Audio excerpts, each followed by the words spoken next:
Hi everybody, it's Jennifer from Wimberg Landscaping, and I'm happy to say I finally got my annuals into my pollinator garden. So around Mother's Day, remember it was really cold.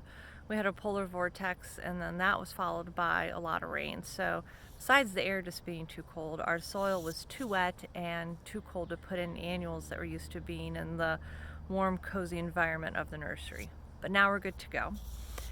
If you are planting a pollinator garden for the first time and you're not sure where to start, I want to remind you that the Cincinnati Zoo and Botanical Garden has a great website, and they break down plants by annuals, perennials, trees and shrubs, and then they also break them down by season.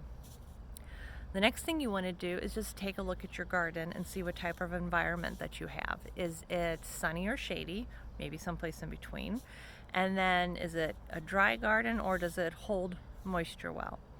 Then I take a look at the perennials that I've already put in my garden. So in my pollinator garden that I have, I put in a lot of perennials that are drought tolerant, and I want to marry my annuals to those types of perennials. If you are using drought tolerant plants and then you pick some annuals that need constant moisture, you're going to find yourself spot watering your plants, and that just makes for some unnecessary work. I then look at creating spaces where I can put in a lot of the same annuals. Just like we did with our perennials when we were planting for pollinators, we used big bands, of Monarda or Echinacea.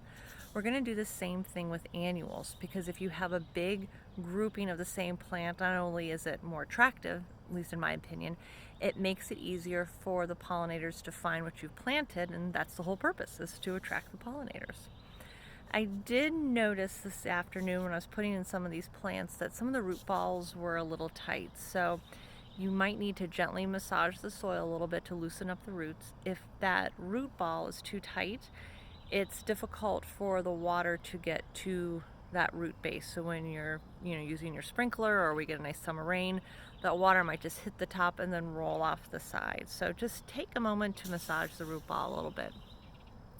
I am going to put a list of the annuals that I put in the comment section below, along with a photo of my garden, how it is now.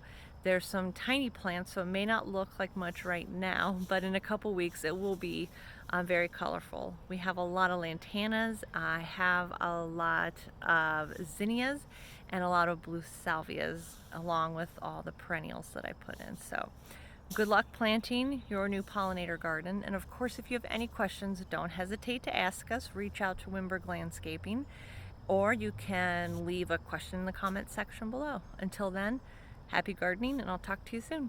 Bye.